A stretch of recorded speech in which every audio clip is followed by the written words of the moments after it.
चलो।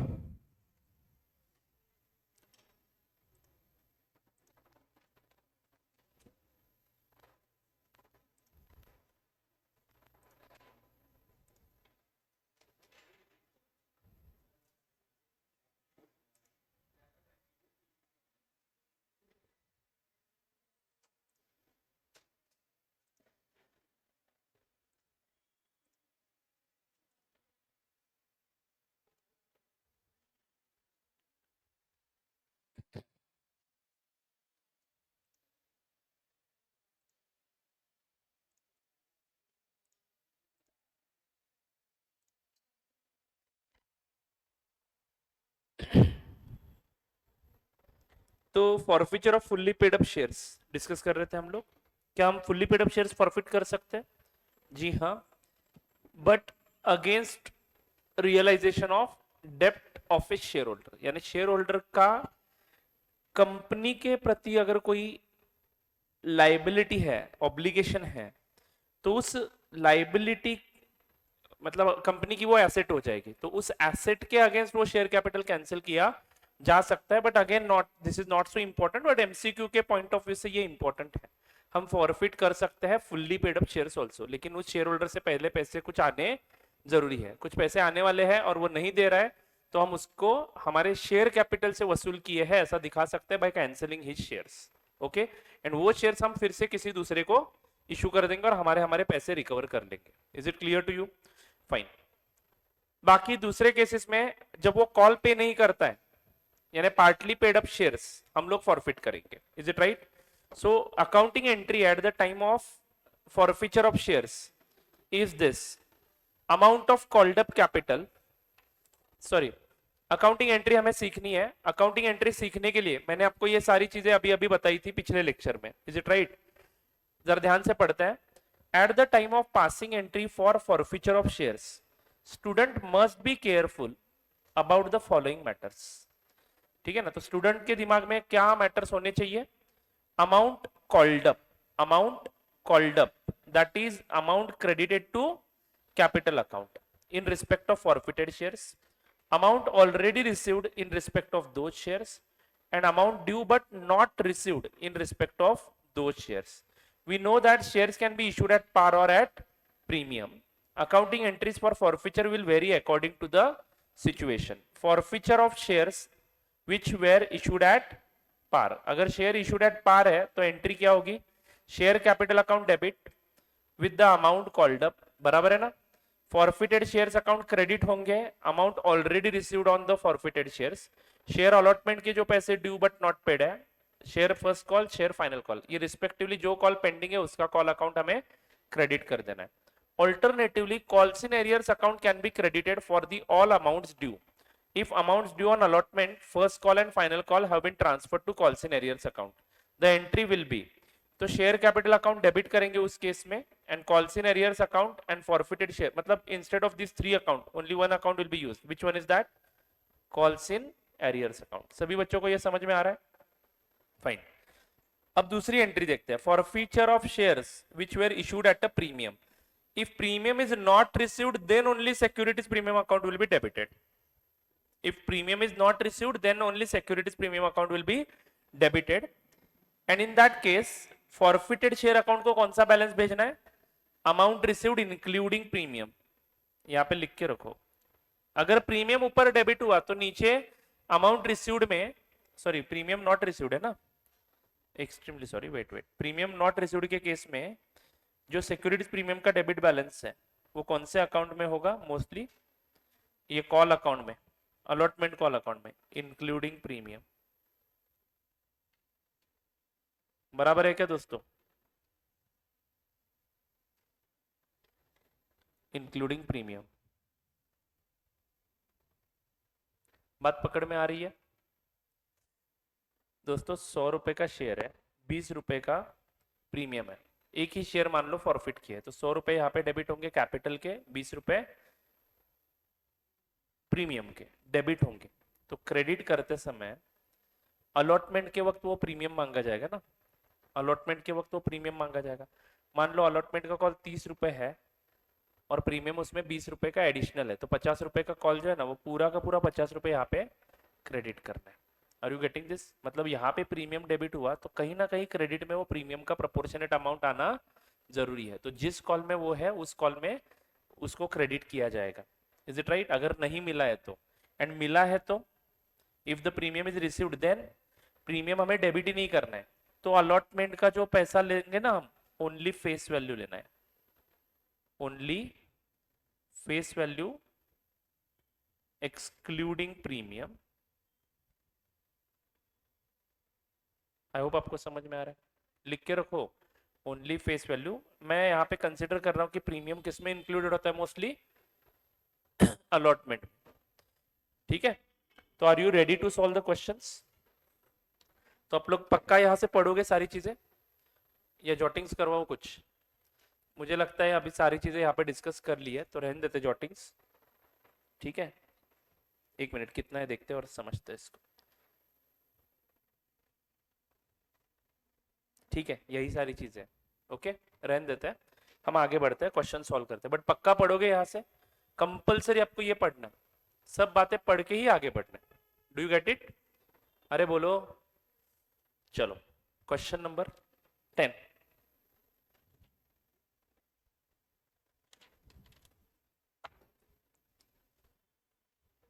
चलो एंट्री करो। A Limited forfeited 30,000 equity shares of rupees 10 each fully called up। fully called up का अर्थ क्या है? 10 रुपए का फेस वैल्यू का शेयर कितने रुपए कॉल किए हैं? 10 रुपए।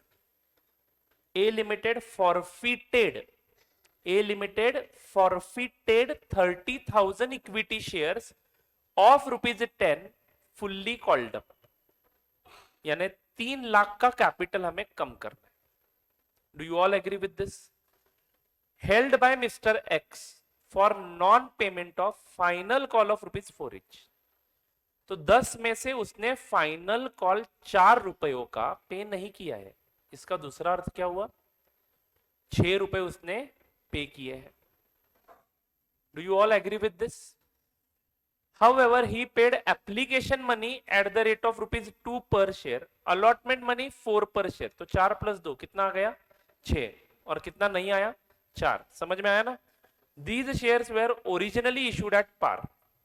मतलब जब पहली बार इशू किए थे तो पार वैल्यू पे इशू किए थे। अच्छी बात है। Give journal entries of the forfeiture. करो, मैं डायरेक्टली एंट्री डिस्कस करता हूँ, चलेगा ना? अरे चलेगा ना?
चलो डन है क्या? सर पहले से एंट्री करें या सिर्फ फॉरफीचर की एंट्री करनी है? सिर्फ फॉरफीचर की दोस्तों।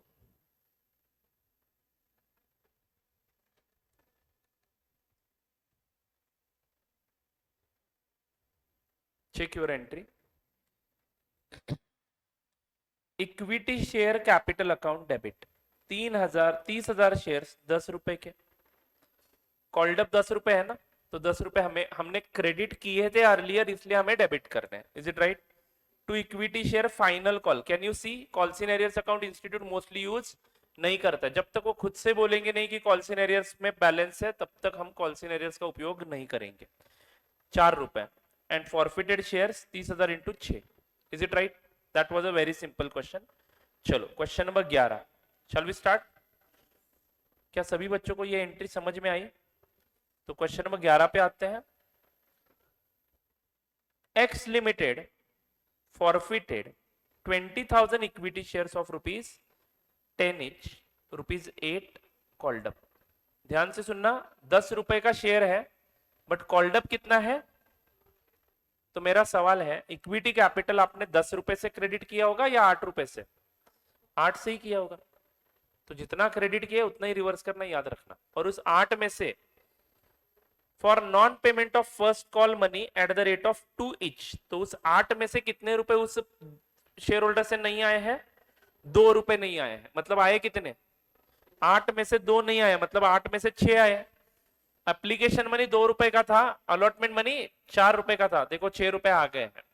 Okay, have already been received by the company. Give journal entry of forfeiture. Assume that all money due is transferred to calls in arrears account. तो दोस्तों उसने तो एक ही कॉल नहीं दिया है, कौन सा? फर्स्ट कॉल 2 रुपए का। तो वो पैसा जो नहीं आया है वो हमने कॉल्स इन एरियर्स को भेजा है। चलो accordingly pass the entry. Come on go ahead.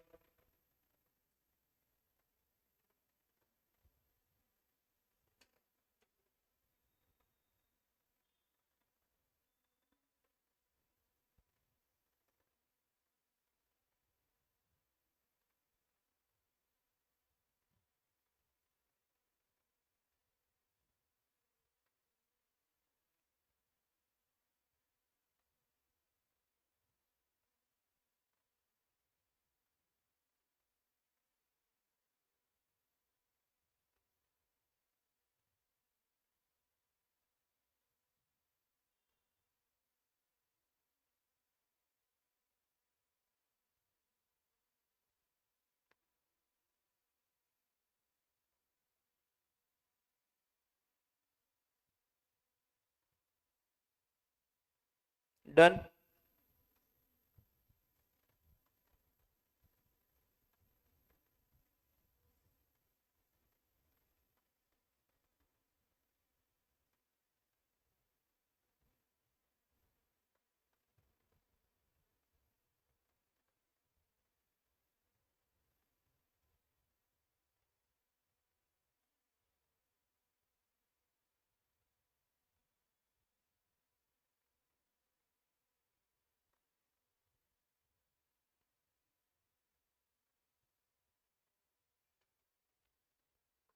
चलो कर दी एंट्री। क्या किया आपने? Equity share capital account debit. How many shares are forfeited? 20,000 shares. 10 रुपए का शेयर भले ही है, लेकिन उसमें से हमने 8 रुपए ही कॉल्ड अप किए हैं। सभी बच्चों को ये कंसेप्ट समझा? जितने से कॉल्ड अप है उतना ही कैपिटल क्रेडिट हुआ होगा, इसलिए कैपिटल अकाउंट डेबिट करेंगे 8 रुपए के हिसाब से। 1,60,000। Are you all getting this? चाहिए तो आप यहाँ पे लिख सकते हो, capital account is credited earlier for called up amount only, called up amount only to, बोलो जी, टू कॉल्स इन एरियर्स। जो पैसा आया नहीं है वो इस अकाउंट में लिखेंगे। 20,000 into 2 40,000 and then to share forfeiture account, या फिर फॉरफिटेड अकाउंट भी लिख सकते हो, it is up to you. How much, जितना पैसा आया वो 20,000 इंटू 6 रुपए आए थे, 1,20,000। क्या सभी बच्चों को यह समझ में आ रहा है? चलो मैं आगे बढ़ू क्या? नेक्स्ट क्वेश्चन नंबर 10 हो गया, 11 हो गया, 12। Any doubt in this entry?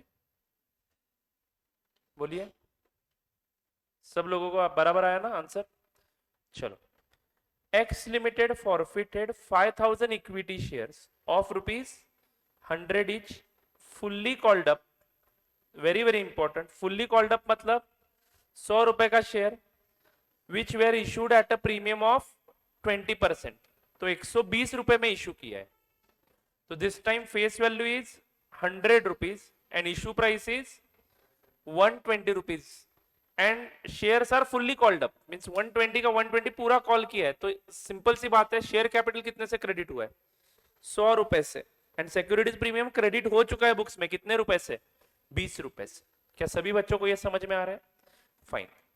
Amount payable on the shares on application ₹20, on allotment 50 including premium, on first and final call ₹50। Are you all getting this? तो कितना हुआ देखो, 20 प्लस 50 70, 70 प्लस 50 120, 120 में premium कहां पे मिलने वाला है? अलॉटमेंट के वक्त मिलने वाला है। Only application money was paid by the share holder in respect of these shares. तो दोस्तों ये 5,000 शेयर्स जो हम फॉरफिट करने वाले हैं, उसका सिर्फ और सिर्फ एप्लीकेशन मनी मिला है। इसका मतलब अलॉटमेंट का कॉल हमने किया है, वो नहीं दिया। फर्स्ट कॉल हमने किया है, फर्स्ट एंड फाइनल कॉल हमने किया है, बट वो भी नहीं दिया उसने। यानी इन 5,000 शेयर्स के लिए हमने कैपिटल अकाउंट कितने से क्रेडिट किया है? 100 रुपए पर शेयर के हिसाब से, प्लस सिक्योरिटीज प्रीमियम अकाउंट कितने से क्रेडिट किया है? 20 रुपए पर शेयर के हिसाब से। Are you all getting this? ना ही इसने मुझे 100 में से 80 रुपए दिए हैं, और वो 20 रुपए का सिक्योरिटीज प्रीमियम भी इसने मुझे नहीं दिया है। तो सिक्योरिटीज प्रीमियम भी इसने मुझे नहीं दिया है, तो क्या सिक्योरिटीज प्रीमियम बुक्स में रखना है या उड़ाना है? वो भी उड़ा देना है। उड़ाओ। Pass the journal entries of forfeiture. Come on, pass the entry by yourself.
इतना समय क्यों लग रहा है? Do it fast. सिर्फ फॉरफीचर की तो एंट्री मारनी है। चलो डिस्कस करें। तो बेसिकली 5,000 शेयर्स को फॉरफिट करना है, तो इक्विटी शेयर कैपिटल अकाउंट पहले बिंदास डेबिट कर दो, नंबर्स बाद में लिखते हैं। Equity share capital account debit, how much? 5,000 shares, जिसका हमने कॉल्ड अप अमाउंट कितना है? 120 है, बट 100 रुपए ही फेस वैल्यू का पोर्शन है, तो 5,000 into 100, is it right? How much? 5 lakhs। बोलो।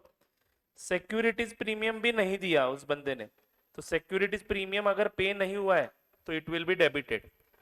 कितने रुपए का सिक्योरिटीज प्रीमियम हमने अलॉटमेंट कॉल के वक्त क्रेडिट किया होगा? 20 रुपए के हिसाब से 5,000 शेयर्स का 1 लाख सिक्योरिटीज प्रीमियम हमने क्रेडिट किया होगा। अब देखो दोस्तों, अलॉटमेंट के कितने रुपए के, सॉरी, अलॉटमेंट कॉल अकाउंट में कितने का बैलेंस होगा इन 5,000 शेयर्स का? अलॉटमेंट कॉल है 50 रुपए इंक्लूडिंग प्रीमियम। तो सवाल यह है कि 50 रुपए में 20 रुपए का प्रीमियम है ना, तो यहां पे 30 रुपए ले लू या 50 रुपए ले लू? सिंपल है, मैचिंग कंसेप्ट। अगर सिक्योरिटीज प्रीमियम यहां पे ले रहे हो तो equity share allotment call account में सिर्फ 5,000 शेयर्स का 30 रुपए कैसे लेके चलेगा? एंट्री मैच नहीं होगी ना डेबिट क्रेडिट। बेटा यहां पे अगर 20 रुपए आप उड़ा रहे हो उस सिक्योरिटीज प्रीमियम के, तो यहां पे भी 50 ही आना चाहिए। It's so simple, is it right? तो कितना आता है ये? 2,50,000 टू इक्विटी शेयर, एक ही कॉल है क्या? First and final call account, F and F call account. इस कॉल अकाउंट में कितने रुपए बाकी है?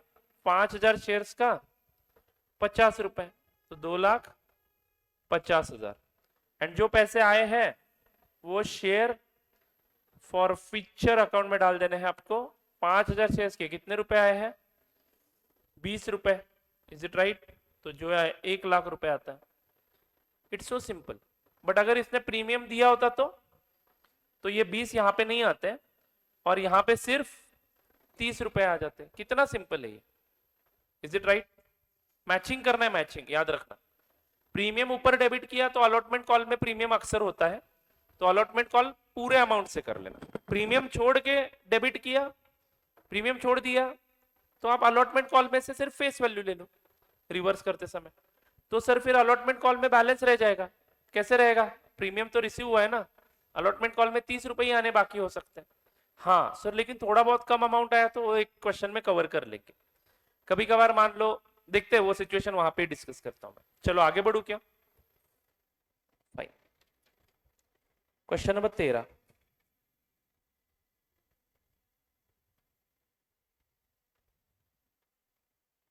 चलो ये एक साथ सॉल्व करेंगे हम लोग, एक एक एंट्री डिस्कस करते जाएंगे। ओके।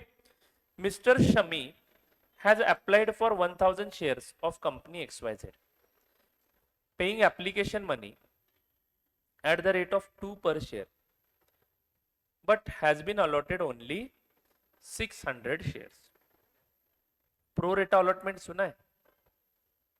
इसने 1,000 शेयर्स का एप्लीकेशन दिया था, बट इसको हमने कितने शेयर्स अलॉट कर दिए? 600। Are you all getting this? हाँ, तो 600 शेयर्स अलॉट कर दिए। तो इसने एप्लीकेशन मनी कितना पे किया था? 2 रुपए के हिसाब से 2,000 रुपए उसने पे किए थे, और इसके पास से एप्लीकेशन मनी आना कितना चाहिए? 1,200 रुपए का। तो इसके पास से कितना एक्स्ट्रा आया? 800 रुपए। Are you all getting this? अब इस 800 को एक तो ये वापस करेंगे, नहीं तो अलॉटमेंट के अगेंस्ट एडजस्ट कर देंगे। बराबर है क्या? मोस्टली क्या करेंगे? अलॉटमेंट के अगेंस्ट एडजस्ट करेंगे। Is it right? हाँ। The shares have a face value of ₹10। तो शेयर की फेस वैल्यू 10 रुपए है एंड प्रीमियम ऑफ ₹2 पर share, which are payable as follows. तो अलॉटमेंट पे 5 रुपए का कॉल होगा, एप्लीकेशन का तो 2 रुपए पक्का है, अलॉटमेंट के वक्त 5 रुपए का कॉल होगा इंक्लूडिंग प्रीमियम। प्रीमियम पकड़ के 5 रुपए का कॉल है। एंड ऑन फाइनल कॉल ₹5, तो फाइनल कॉल 5 रुपए का है। ठीक है ना? कितना हुआ देखो, 5 + 5 10 + 2 12 हुआ क्या? यानी 10 रुपए का शेयर 12 में इशू करेंगे। पहला एप्लीकेशन का कॉल 2 रुपए है जिसमें कोई प्रीमियम वगैरह नहीं है। फिर अलॉटमेंट का कॉल 5 रुपए है जिसमें 2 रुपए का प्रीमियम है, 3 रुपए का फेस वैल्यू है। एंड फाइनल कॉल 5 रुपए का है जो फेस वैल्यू का ही है. Now in case mister Shami doesn't pay allotment money and final call and he shares, allotment money भी पे नहीं किया एंड फाइनल कॉल भी उसने पे नहीं किया, इसका मतलब कॉल्ड अप कैपिटल कितना है? पूरा का पूरा. अरे बोलो ना. In case mister Shami does not pay allotment money and final call money means it's fully called up. Agree? it's fully called up and his shares are forfeited, then following entry will be passed on forfeiture. अरे entry कहाँ पे? Entry हम करेंगे. समझा कि नहीं समझा? हाँ, क्या एंट्री होगी जरा करिए, आप लोग खुद करिए. चलो आपके थिंकिंग प्रोसेस को पूरा टाइम अलाउड करते हैं.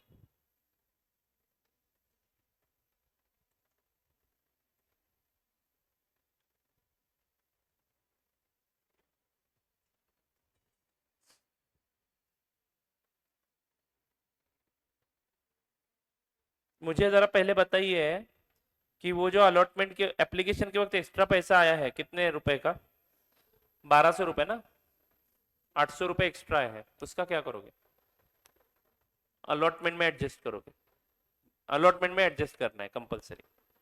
ठीक है, बट अलॉटमेंट में भी दो चीजें आनी है. एक तो शेयर का फेस वैल्यू आना है और दूसरा सिक्योरिटीज प्रीमियम भी आना है. इज इट राइट और नॉट? अरे नालायक को बोलो ना. कितने शेयर दिए इसको? 600. 600 इंटू अलॉटमेंट का कॉल कितना है? अलॉटमेंट का कॉल कितना है एक शेयर का? 5 रुपए. तो 600 इंटू 5 3000 रुपए इसके पास से आने हैं अलॉटमेंट में. लेकिन जरा 3000 में से फेस वैल्यू के कितने बताओ? 600 इंटू 3 ना, 1800 फेस वैल्यू के है एंड 600 इंटू 2 1200 रुपए प्रीमियम के. तो जो 800 रुपए आए हैं वो इस 1800 में एडजस्ट करूंगा तो प्रीमियम पूरा डेबिट करना पड़ेगा क्योंकि वो नहीं आया है. क्योंकि अलॉटमेंट कॉल आप ऑलरेडी कर चुके हो. आपने 3000 रुपए उसके पास से आने हैं ऐसा दिखाया है और कैपिटल अकाउंट क्रेडिट भी कर दिया और उसके बाद आपने पहला कॉल भी कर दिया. तो आपने कैपिटल अकाउंट पूरा 12 रुपए 10 रुपए से क्रेडिट किया इन 500 600 शेयर्स के लिए एंड 2 रुपए से अपने सिक्योरिटीज प्रीमियम अकाउंट भी क्रेडिट करके रखा है ऑलरेडी. लेकिन सवाल यह है कि क्या सिक्योरिटीज प्रीमियम कलेक्ट हुआ है? नहीं. बट अलॉटमेंट के लिए हमारे पास ऑलरेडी कितने रुपए का बैलेंस है? 800 रुपए का बैलेंस है. अब सिर्फ ये देखना है कि ये बैलेंस में कहां पे एडजस्ट करूं, फेस वैल्यू में या प्रीमियम में? प्रीमियम में एडजस्ट करूं या फेस वैल्यू में? सोचो. एंड अगर एडजस्टमेंट करूं तो कैसे करूं?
मतलब बात कहां पे अड़ी है आपकी कि ये एक्स्ट्रा पैसा एडजस्ट कहां पे करूं? बराबर है ना? तो ऑलवेज रिमेंबर, अगर ऐसा कुछ एक्स्ट्रा पैसा आता है तो first you should adjust it towards capital. ठीक है, तो फेस वैल्यू के पैसे आए हैं ऐसा मानेंगे, इसका मतलब सिक्योरिटीज प्रीमियम पूरा नहीं आया. अभी आपको ध्यान में ही रखना पड़ेगा. ठीक है ना? तो इस क्वेश्चन में इंपॉर्टेंट बात क्या है कि excess money received at the time of application अगर मान लो एक्सेस 3,000 से ज्यादा होता इसी व्यक्ति के पास से, तो ये दिक्कत ही नहीं आती, तो प्रीमियम भी वसूल हो जाता उसमें से और कैपिटल का भी वैसा वसूल हो जाता। लेकिन अगर ऐसा शॉर्टेज पड़ रहा है तो सबसे पहले अमाउंट किसकी वसूल करोगे? पहले कैपिटल की, और उसके बाद सिक्योरिटीज प्रीमियम। पहले अपना मेन कैपिटल तो ले लो, फिर प्रॉफिट की बात। इज इट राइट और not?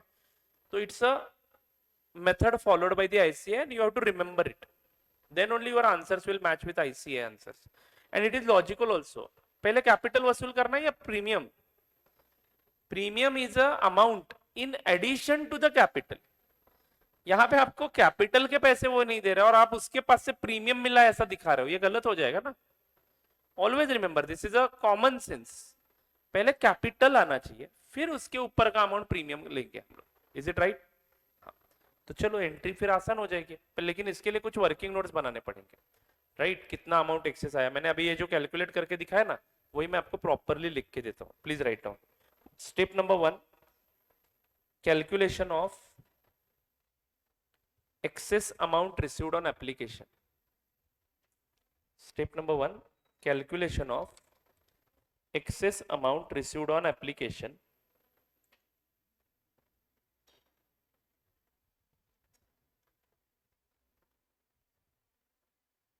and its treatment, sorry, and its adjustment against allotment call.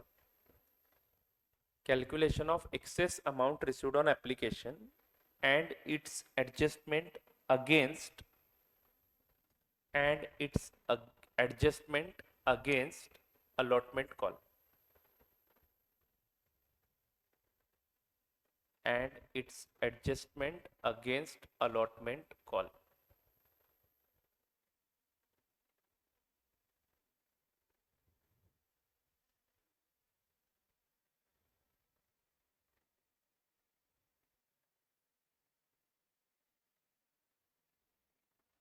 Particulars, right hand side 1 column rupees.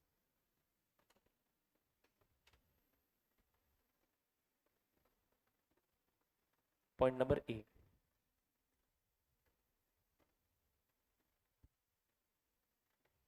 total amount received on application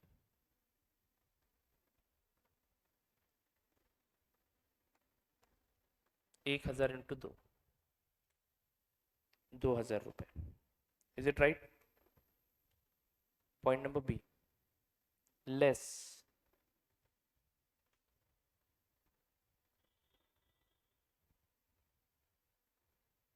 amount due on allotted shares.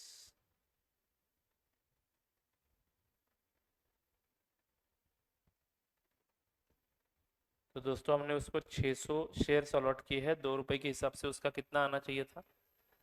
1,200 रुपए। Point number सी,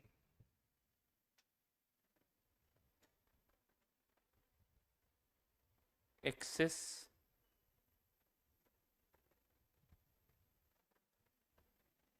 application money, excess application money. हाँ जी बोलिए। ए minus B कितने हैं? 800 रुपए। Point number D,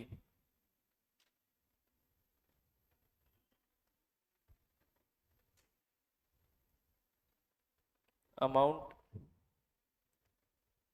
due on allotment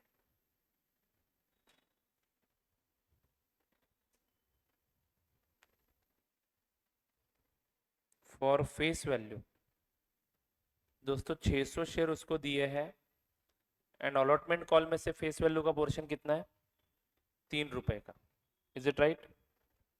inner column में लिखना 1800 and for securities premium,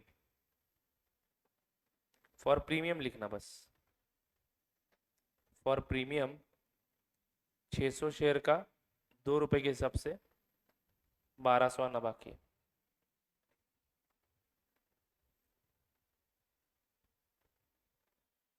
total 3,000 रुपए आने बाकी है। Is it right? और ये उस बंदे ने नहीं दिया है, बट उस बंदे के हमारे पास कितने हैं? 800 रुपये है। वापस दोगे क्या 800 रुपये? नहीं, हम इसके अगेंस्ट एडजस्ट करेंगे। सवाल ये है कि एडजस्ट कहाँ पे करूँ, 1800 में करूँ या 1200 में? तो क्या याद रखना है? Always adjust excess money against share capital first, then after that securities premium. Is it right? तो लिखेंगे point number E, excess application money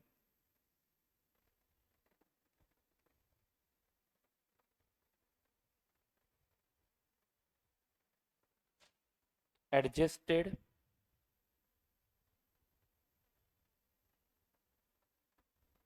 as receipt of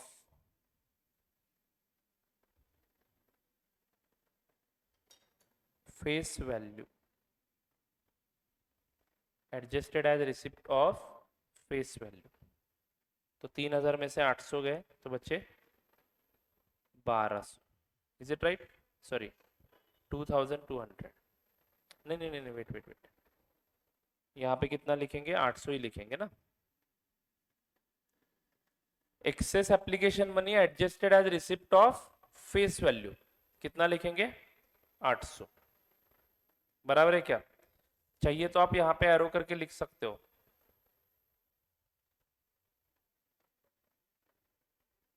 always adjust it against face value, always adjust it against face value, always adjust it against face value. First face value first. Okay, point number F, securities premium not received. तो बोलो दोस्तों, कितना securities premium हमें मिला ही नहीं? 1200 रुपये मिलना चाहिए था, मिला कितना? 0। तो सिक्योरिटीज प्रीमियम कितना मिला नहीं है? 1200। तो क्या आपने उसको ऑलरेडी क्रेडिट करके रखा था कॉल करते समय? यस। तो आपको सिक्योरिटीज प्रीमियम डेबिट करना पड़ेगा अभी किस एंट्री में? फॉरफीचर के एंट्री में। Point number G, face value not received, face value of allotment call not received.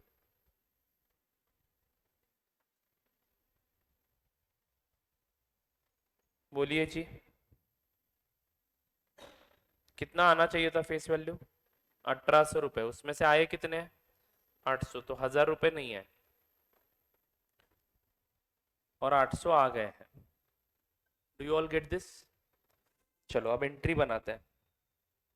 ठीक है, आसान है एंट्री एकदम। अभी लिखेंगे equity share capital account debit. Please tell me how many shares we are forfeiting? 600. And what is the face value of one share? 100 rupees. Do you all get this, my friends? तो कितना debit होगा? 6000। क्या हुआ? 100 नहीं है क्या? 10 है, sorry, 10 rupees, 6000। Is it right? अरे बोलो ना। फिर सिक्योरिटीज प्रीमियम मिला है क्या? नहीं, बट आपने क्रेडिट करके रखा है क्या? यस। तो हमें उसको भी डेबिट करना पड़ेगा। Securities premium account debit, 600 share into 2 रुपए, 1200। Do you all agree with this? Fine. 2, कौन सा पैसा भरा नहीं उसने?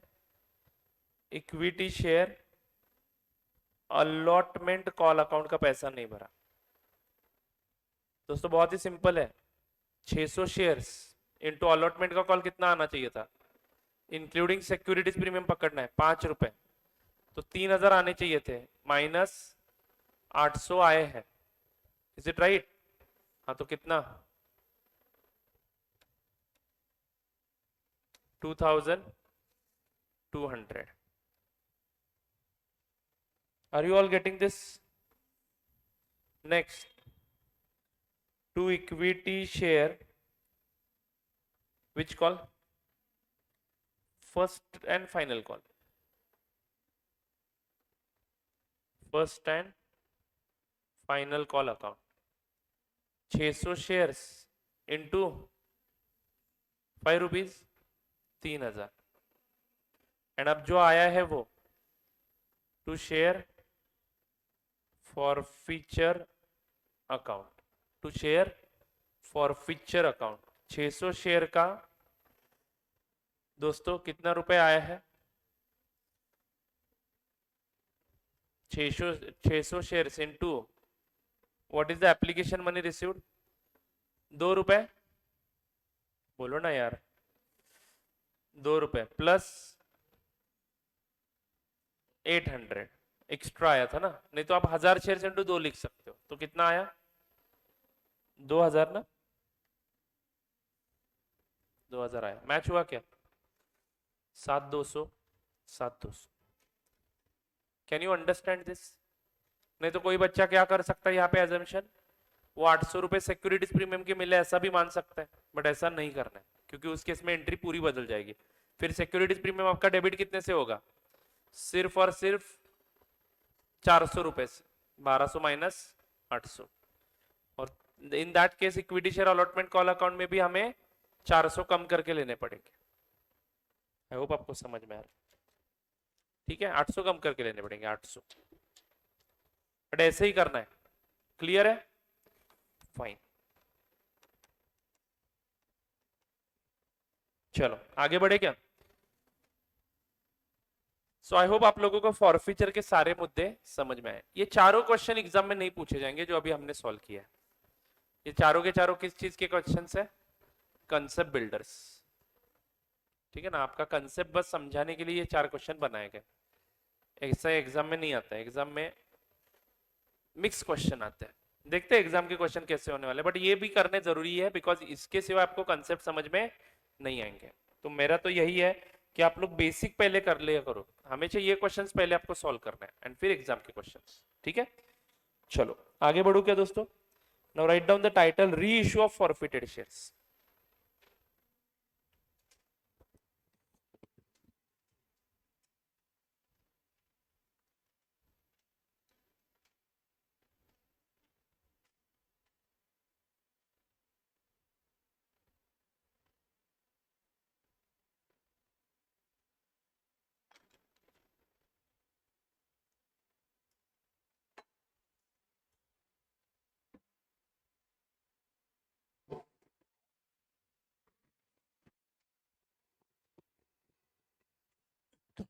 तो बच्चों suddenly because of new syllabus I think इस चैप्टर का मतलब इस चैप्टर का वेटेज उतना ही रहेगा बस ये जो इशू ऑफ शेयर्स पहले 15-15 मार्क के लिए पूछा जाता था वो अब नहीं रहेगा अब ये 5 मार्क के लिए 10 मार्क के लिए क्वेश्चन आएगा ठीक है तो सर क्वेश्चन आएंगे कहाँ से बचे हुए 5 का question redemption of preference shares redemption of debentures जो नए टॉपिक्स ऐड हुए ना उससे पूछे जाएंगे बोनस शेयर्स 3 में से कोई भी तो मुझे तो लगता है 5-5 के 3 क्वेश्चन पूछेंगे issue of share 5 mark redemption of preference share 5 mark and bonus shares 5 mark possibility है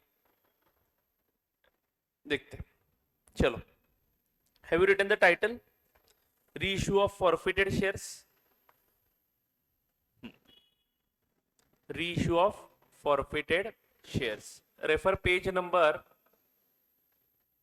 174 अब सारी बातें हम यहां से ही पढ़ेंगे ध्यान देना है रेफर पेज नंबर 174 ठीक है shall we start a forfeited share is merely a share available to the company for sale and remain vested in the company for that purpose only यानी कंपनी शेयर फॉरफिट करके उस share capital को cancel नहीं कर सकती है उसको resale करना पड़ता है is it right now resale मतलब क्या अभी हमारे पुराने वाले शेयर होल्डर के साथ जो हमारा डील था वो कैंसिल हो चुका है तो शेयर्स एक्टिव ही रहेंगे बस उसका कोई मालिक नहीं होगा और उस मालिक के पास से जो पहले पैसे आए हैं वो हमने शेयर कैपिटल अकाउंट से निकाल के कौन से अकाउंट को ट्रांसफर कर दिए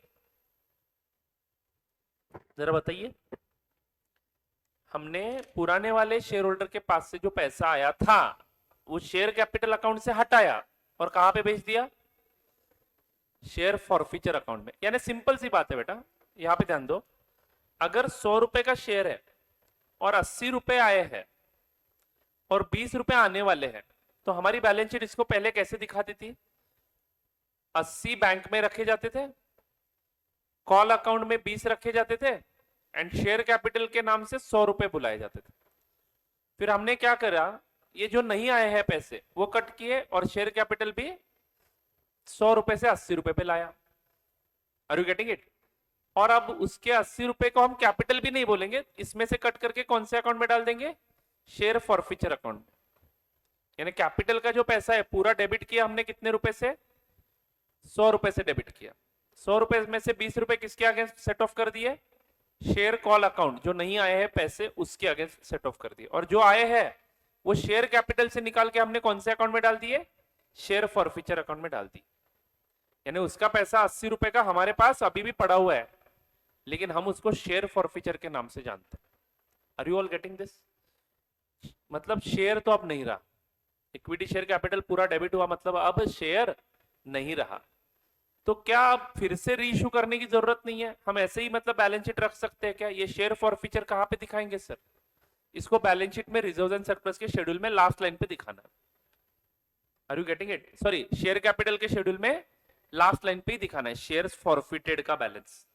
पूरा शेयर कैपिटल की कहानी लिखनी है ना आपको, authorise capital, issued capital, subscribe capital, called up capital, paid up capital, बराबर है ना? कॉल्ड अप कैपिटल पहले लिखना है, उसमें से कॉल्स इन एरियर्स माइनस करने हैं, लेकिन अब कॉल्स इन एरियर्स भी नहीं रहेंगे क्योंकि हमने शेयर्स फॉरफिट कर दिए। बोलो ना। तो शेयर फॉरफीचर का बैलेंस कहाँ पे दिखाओगे? ये सब कहानी होने के बाद जो दूसरे मतलब दूसरे लोगों का तो शेयर्स है ना हमारा, तो वो सब लिखेंगे और उसके नीचे शेयर्स फॉरफिटेड का क्रेडिट बैलेंस लिखेंगे। शेयर्स फॉरफिटेड अकाउंट कौन सा बैलेंस दिखाता है? क्रेडिट बैलेंस दिखाता है। क्या सभी बच्चों को ये समझ में आया? अरे बोलो ना मित्रों। फाइन। तो शेयर फॉरफीचर का क्रेडिट बैलेंस सिर्फ हमेशा के लिए ऐसा दिखाया तो चलेगा क्या? नहीं, company can not keep the shares with themselves, they have to sell it. Reissue of forfeited share is not allotment of shares but only a sale. So always remember, this is not a new allotment, this is selling the shares once again to another shareholder. लेकिन sir इसका तो 80 रुपए आया ना हमारे पास, तो बचा हुआ 20 रुपए लेते हैं। ले लो, कोई दिक्कत नहीं है। It is up to you कि अब आप कितने पैसे लेने वाले हो। जनरली क्या कंपनी शेयर्स शेयर्स इशू कर सकती है एट ए डिस्काउंटेड प्राइस? बोलो ना रे बच्चों, क्या कंपनी शेयर डिस्काउंटेड प्राइस पे इशू कर सकती है? यानी 100 रुपए का शेयर क्या 80 रुपए में इशू किए जा सकता है? नो, अलाउड ही नहीं है। बराबर है कि नहीं? अलाउड नहीं है as per companies act 2013। Do you all agree with this? ये बात हम ऑलरेडी कर चुके हैं। ये कब? लेकिन अगर नया अलॉटमेंट कर रहे हो तो, अगर नया अलॉटमेंट कर रहे हो तो। बट यहां पे हम अलॉटमेंट नहीं कर रहे हैं, यहाँ पे हम लोग री इशू कर रहे हैं, मतलब रीसेल कर रहे हैं। शेयर दोबारा बेचे जा रहे हैं किसी नए व्यक्ति को।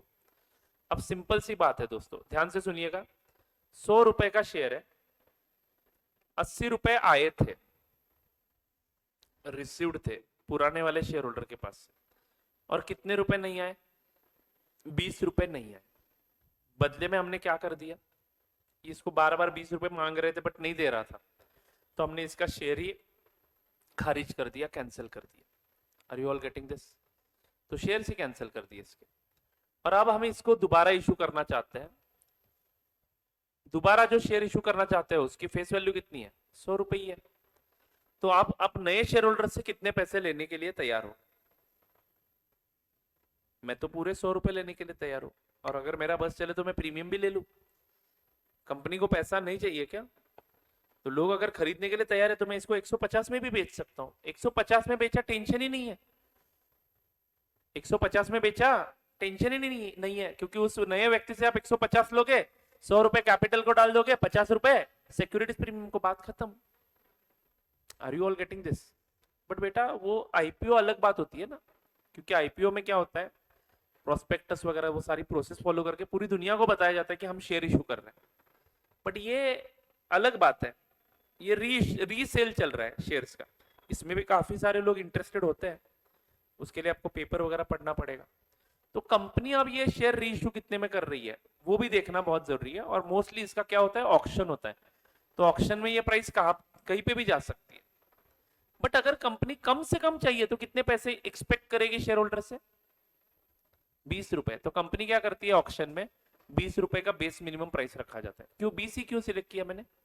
क्योंकि 100 रुपए में से ऑलरेडी हमारे पास 80 आए हुए हैं और कहां पे पड़े हुए हैं? शेयर फॉरफीचर अकाउंट में पड़े हुए हैं। क्रेडिट बैलेंस भी है वो, बाद में उसको मैं डेबिट कर सकता हूं। Share cannot be issued at discount, ये बराबर है। तो 100 रुपए का शेयर में यहाँ पे 20 रुपए में इशू कर रहा हूं, तो क्या ये सही है? बेटा ये फर्स्ट टाइम आईपीओ अलॉटमेंट थोड़ी कर रहा हूँ, शेयर तो ऑलरेडी अलॉटेड थे, एक के शेयर में दूसरे को दे रहा हूं अभी। तो पहले व्यक्ति से जो पैसे आए हैं वो भी हमारे पास है और नए व्यक्ति से जो पैसे आएंगे वो भी हमारे पास है। बोलो हाँ या ना? तो री इशू करते समय प्राइस कितना डिसाइड किया जाए उसका डिस्कशन कर रहे हैं हम लोग। तो कंपनी बेयर मिनिमम प्राइस 20 तो लेना ही है कंपनी को, नहीं क्योंकि 20 से नीचे जाके इशू करते हो तो शेयर्स डिस्काउंट पे इशू हो गए।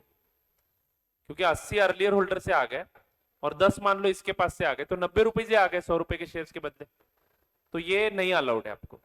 तो आप ज्यादा से ज्यादा डिस्काउंट कितना दे सकते हो? यहाँ पे जितना पैसा प्रीवियस शेयर होल्डर ने पे किया है उतना ही मैक्सिमम डिस्काउंट दे सकते हो। Are you getting it? You can utilise this balance. But कंपनियां क्या करती है, होशियार है कंपनी। कंपनी बोलती है कि बेस्ट प्राइस कितना होगा इसका? 20 रुपए, कम से कम 20 रुपए से बिडिंग शुरू होगा। तो चलो लगाओ बिडिंग, किसको चाहिए बोलो। तो कोई बोलता है 21 रुपए, तो कोई बोलता है 22 रुपए। फिर ऐसे बिडर्स जो होते हैं अलग अलग, वो इसको और बढ़ा चढ़ा के ये 100 रुपए के ऊपर भी जा सकता है। डिपेंड्स कि कंपनी कितनी ताकतवर है। कंपनी एमआरएफ जैसी कंपनी है मान लो, तो लोग तो बिडिंग करते ही जाएंगे, करते ही जाएंगे। यस बैंक जैसी कंपनी है मान लो, तो लोग तो बिडिंग नहीं करेंगे। मार्केट में 25 रुपए में मिल रहा है, कौन देगा इसको 25 के ऊपर? Are you getting it? तो मार्केट वैल्यू एक लिमिट होती है, मार्केट वैल्यू तक मेरे हिसाब से बिडिंग ऊपर जाएगा, उसके ऊपर नहीं जाएगा बिडिंग। बराबर है कि नहीं? मार्केट में अगर कोई 25 रुपए में शेयर दे रहा है तो ये मैं 25 में ही खरीदूंगा ना। तो बिडिंग 25 के ऊपर जो लगाएगा वो पागल है, उसको मार्केट का वैल्यू पता नहीं है। Are you all getting the point? हाँ, तो ये प्राइस वगैरह वो दे देते हैं, आप टेंशन मत लो। बस मैं जनरल नॉलेज के पॉइंट ऑफ व्यू से आपको बता रहा हूँ कि इसका ऑक्शन होता है, ठीक है ना। तो मान लो ऑक्शन में इसका प्राइस डिसाइड होता है 90 रुपीज। कहां तक गया? 90 रुपीज। तो दोस्तों ये एक ही शेयर की बात करूंगा मैं, एक शेयर कितने में बेचने का बीड हो गया? 90 रुपीज में। तो कंपनी को वो नया शेयर होल्डर कितने रुपए देगा? 90 रुपीज। तो बैंक अकाउंट डेबिट होगा एंड उस नए शेयर होल्डर को एक शेयर दिया जाएगा कितने रुपए का? फेस वैल्यू 100 रुपए का। Are you getting it? तो क्या ये एंट्री कंप्लीट हुई? नो। 10 रुपए का जो डिस्काउंट एक्सटेंड किया गया है, यानी शेयर तो 100 रुपए फेस वैल्यू का ही है ना, लेकिन इस नए बंदे को कितने में इशू कर दिया? 90 रुपीज में। तो क्या ये डिस्काउंट पे इशू हुआ? Answer is no, because already हमारे पास प्रीवियस शेयर होल्डर से आए कितने रुपए है? 80 रुपए है। तो इस 80 रुपए में से मैं 10 रुपए का उपयोग करूंगा, ठीक है ना। तो मैं यहाँ पे डेबिट करूंगा शेयर फॉरफिटेड अकाउंट, कितने रुपए का? 10 रुपए का। And then this new share will be reissued, इसको बोलते हैं री इशू ऑफ शेयर्स। नाउ ध्यान से सुनना, शेयर फॉरफिचर में 80 का बैलेंस था, उसमें से 10 रुपए मैंने यहाँ पे डेबिट करवा दिए, तो बैलेंस कितना बचा शेयर फॉरफिचर में? 70 रुपए का। Are you all getting this? 80 में से 10 गए ना, तो 70 का बैलेंस अब किसी काम का नहीं है, और ये हमारे कंपनी के लिए एक प्रकार का प्रॉफिट ही है। लेकिन ये कौन सा प्रॉफिट है? कैपिटल नेचर का प्रॉफिट होने के कारण ये बैलेंस हम कहां पे भेज देंगे बाद में? कैपिटल रिजर्व अकाउंट को। This is a capital nature profit. Company ने गुड्स खरीद के बेच के ये प्रॉफिट नहीं कमाया है, कंपनी को तो यूं ही प्रॉफिट हुआ है फॉरफीचर में, ठीक है ना। तो sir what are the key points here? ये बैलेंस जो 70 रुपए का बचा वो कब ट्रांसफर किया जाएगा कैपिटल रिजर्व को? आफ्टर री इशू ऑफ शेयर्स। एक बार वो कैंसिल किए हुए शेयर्स री इशू करते हो, उसके बाद ही उसमें से जो बैलेंस है वो हमें कैपिटल रिजर्व में ट्रांसफर करना है। तो ये एक इंपॉर्टेंट वर्किंग नोट बन जाता है हमारे अगले क्वेश्चंस में। दूसरी चीज, मैक्सिमम डिस्काउंट कंपनी कितना दे सकती है? तो जितना प्रीवियस शेयर होल्डर ने अमाउंट पे किया है और जितना अमाउंट आपके शेयर फॉरफीचर अकाउंट में पड़ा हुआ है, उतना डिस्काउंट मैक्सिमम कंपनी दे सकती है। क्या कंपनी री इशू करते समय शेयर पार वैल्यू के ऊपर जाके री इशू कर सकती है? Answer is yes. क्या कंपनी डिस्काउंट पे री इशू कर सकती है? Answer is yes, but discount is limited up to the amount which is received from the previous share holder, उतना मैक्सिमम डिस्काउंट हम लोग दे सकते हैं। क्या आप सभी बच्चों को ये समझ में आ रहा है? तो ये कुछ मुद्दे ऐसे ध्यान में रखने पड़ते हैं आपको, तो वो सारे मुद्दों की लिस्ट मैंने यहाँ पे बना के रखी है। एक बार आप इसको पढ़ लोगे ना तो आपको मोर देन इनफ नॉलेज मिल जाएगा, और बहुत ही अच्छे तरीके से प्रेजेंटेशन भी किया हुआ है। जरा आगे बढ़ते हैं। Reissue of forfeited shares is not allotment of shares but only a sale. The shares after forfeiture in the hands of the company is subject to an obligation to dispose it of. यानी forfeiture के बाद वो company के हाथ में एक प्रकार का ऑब्लिगेशन है, वो शेयर्स जो है it is a duty of a company to reissue it. मतलब इनडायरेक्टली ये पॉइंट आपको क्या बता रहा है कि कंपनी वो शेयर्स जो कैंसल्ड है और जिसका बैलेंस शेयर फॉरफीचर अकाउंट में रखा गया है वो बैलेंस वैसे ही नहीं रख सकती, company will try to sell it and company को वो बेचना ही पड़ेगा। Forfeited shares are disposed of by auction, तो ऑक्शन से वो सेल किया जाता है।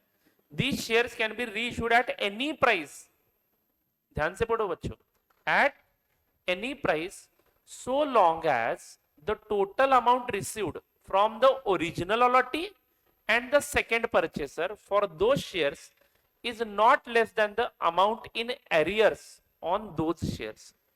तो दोनों से मिला हुआ अमाउंट उस शेयर के ऊपर जो एरियर्स थे उससे कम नहीं होना चाहिए। Are you getting it? So long as amount received from those shares is not less than amount in arrears on those shares। ठीक है ना, इनडायरेक्टली फेस वैल्यू जितना पैसा कम से कम मिलना चाहिए। ओके, नाउ अकाउंटिंग एंट्रीज यहाँ पे बोले हैं। बैंक अकाउंट डेबिट, जो अमाउंट आपको एक्चुअली नए शेयर होल्डर के पास से मिली है वो आपके बैंक में जमा हो जाएगी। बचा हुआ बैलेंस आप कहां से कम पड़ रहा है, अगर फेस वैल्यू के कंपैरिजन में बैंक बैलेंस अगर कम पड़ रहा है तो बचा हुआ अमाउंट आप कौन से अकाउंट से लोगे, फॉरफीचर शेयर अकाउंट से लोगे। ठीक है ना, जो पिछले केस में हमने क्रेडिट करके रखा था ना फॉरफीचर के वक्त, उससे हम डेबिट करेंगे। इसको बोलते हैं loss on reissue and share capital account will be credited. And last में balance in forfeited share account जो है, शेयर फॉरफीचर अकाउंट या फिर फॉरफिटेड शेयर अकाउंट में जो बैलेंस है वो हम कहां पे भेज देंगे, कैपिटल रिजर्व को। कैपिटल रिजर्व को क्यों भेजेंगे, क्योंकि ये profit in the nature of capital है, बराबर है ना। ये हमारे रेगुलर ट्रेडिंग का प्रॉफिट है क्या, ट्रेडिंग के प्रॉफिट हम कहां पे बेचते हैं, पी एंड एल अकाउंट में, लेकिन ये पर्टिकुलर प्रॉफिट कौन सा प्रॉफिट है, कैपिटल नेचर का प्रॉफिट है, तो ये कैपिटल रिजर्व को जाएगा। पॉइंट्स फॉर कंसिडरेशन, तो ये पॉइंट्स बहुत ही इंपॉर्टेंट है। पहला पॉइंट, लॉस ऑन री issue should not exceed the forfeited amount.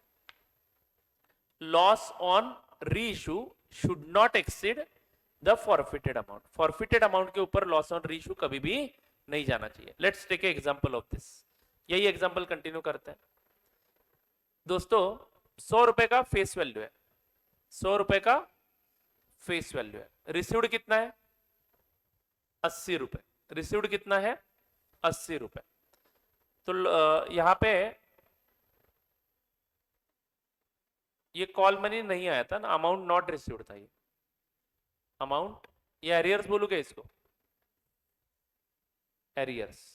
Okay, अब ध्यान से सुनो, लॉस ऑन री issue should not exceed the forfeited amount, should not exceed the forfeited amount. अब फॉरफिटेड अमाउंट कितना है, 80 रुपए ना, ये अमाउंट हमने फॉरफिट किया, इससे ज्यादा लॉस नहीं होना चाहिए।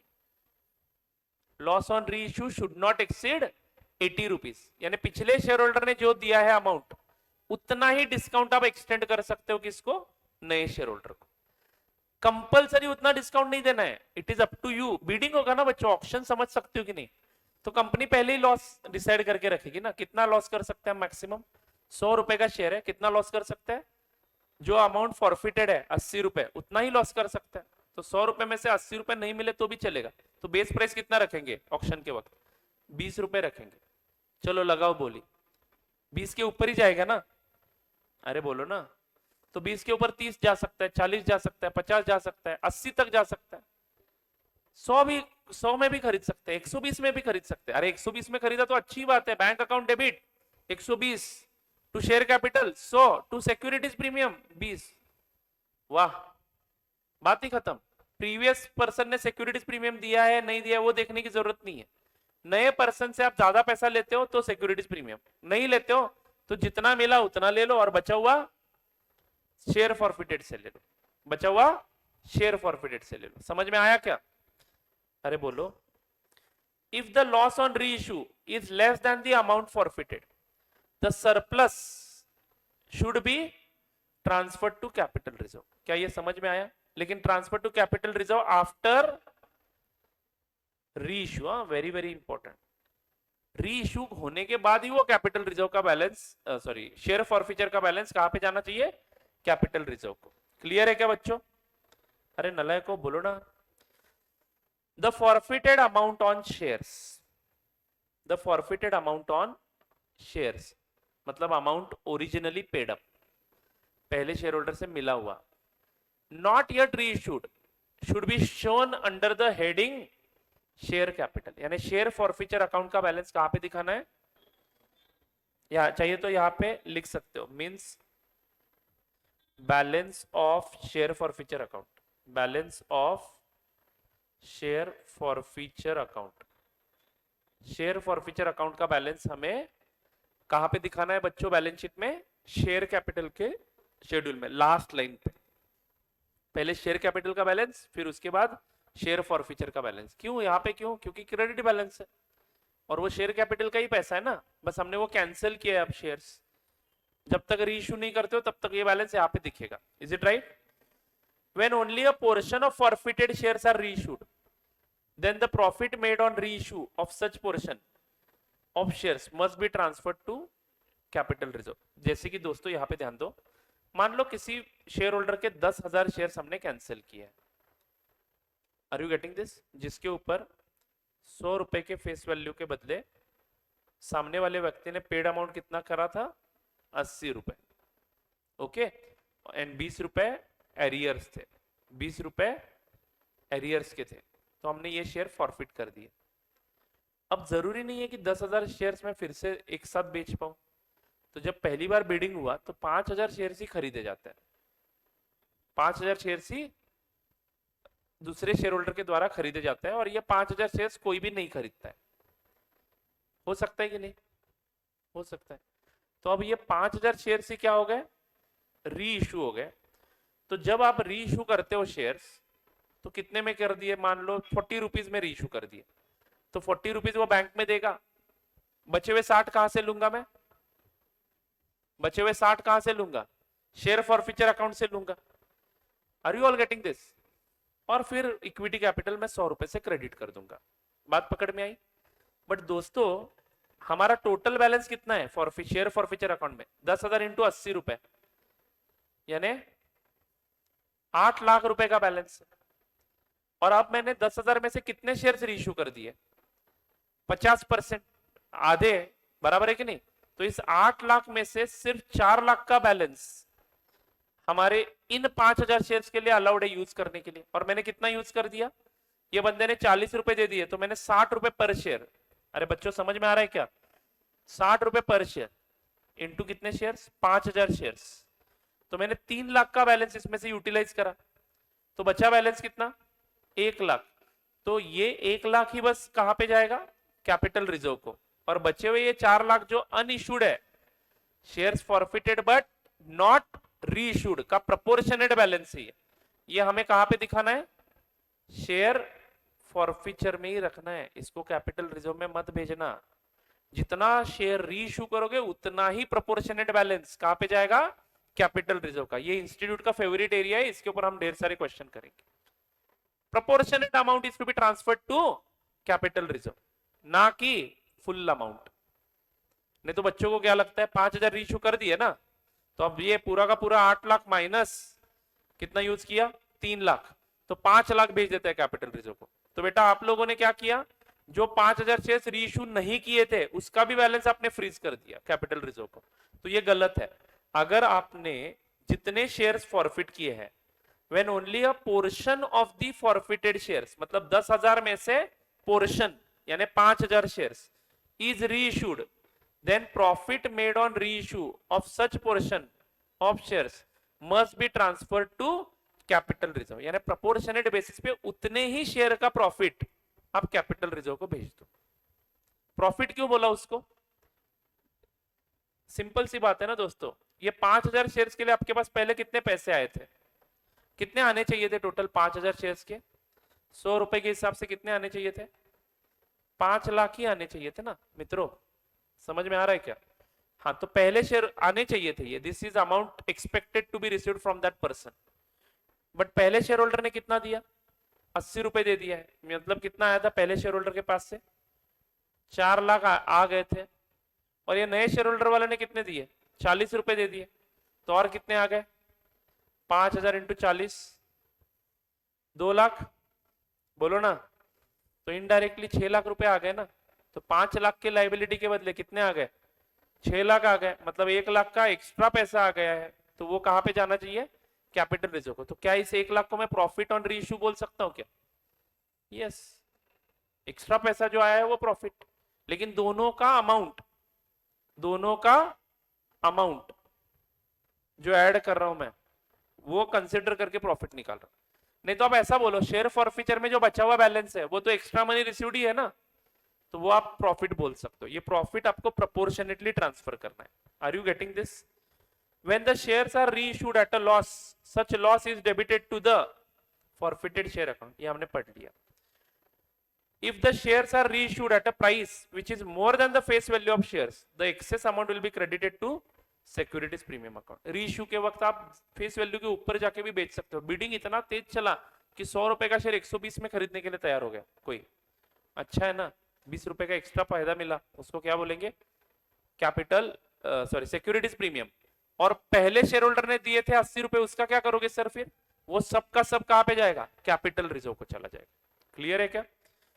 अच्छा है बच्चों, ये वेरी इंटरेस्टिंग, कल क्वेश्चन सॉल्व करेंगे इसके ऊपर। अरे टाइम हो गया लगता है, बट अभी आपको क्या टेंशन है? बैठते हैं या बस करें? ये खत्म तो करता हूँ ना, कितनी भी छुट्टी दी ना आपको, आपका मन भरता ही नहीं। देखो सर बस करते, 2 दिन मेरा क्लास नहीं था, आराम से बैठ के गए हो। बैठे भी या घर गए? अच्छा बैठे थे, कल परसों घर गए? परसों भी बैठे थे? क्या बात कर रहे हो? अरे यार, प्रॉब्लम ये था कि उन दोनों को भी टाइम एडजस्ट नहीं कर पाए वो लोग, बट मेरा क्लास बीच में होने के कारण थोड़ा प्रॉब्लम हो रहा है। But I will try not to give you holidays on those days, but क्या है, मेरे भी घर में फंक्शन था, मैं कुछ नहीं कर सकता था।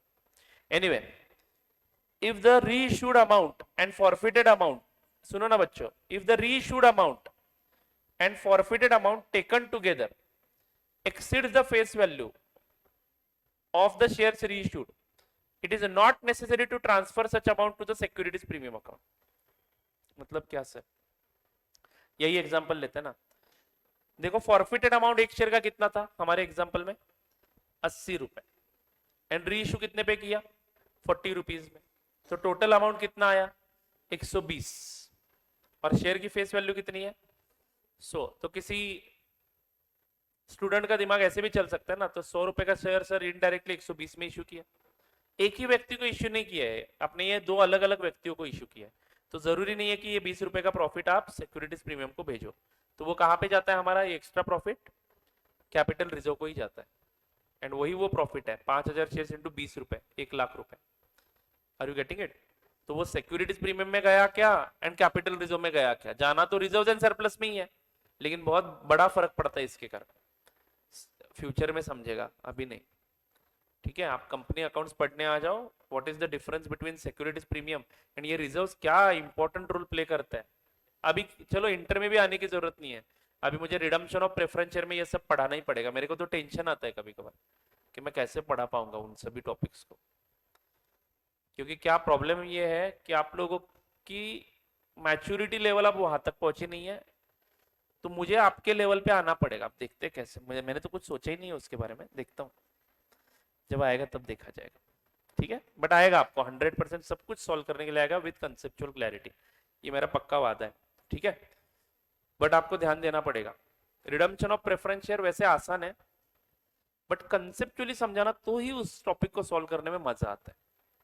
ठीक है, और मैं ट्राई करूंगा कि मैक्सिमम इजी एग्जांपल दे पाऊं आपको। ये हो जाएगा कल खत्म. Reissue of shares tomorrow it will be over.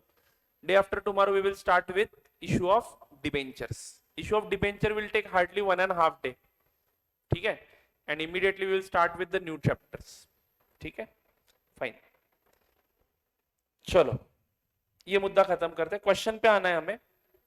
Calculation of profit on reissue of forfeited shares, ये डिस्कस कर लिया है मैंने. एक बार पढ़ लेता हूं.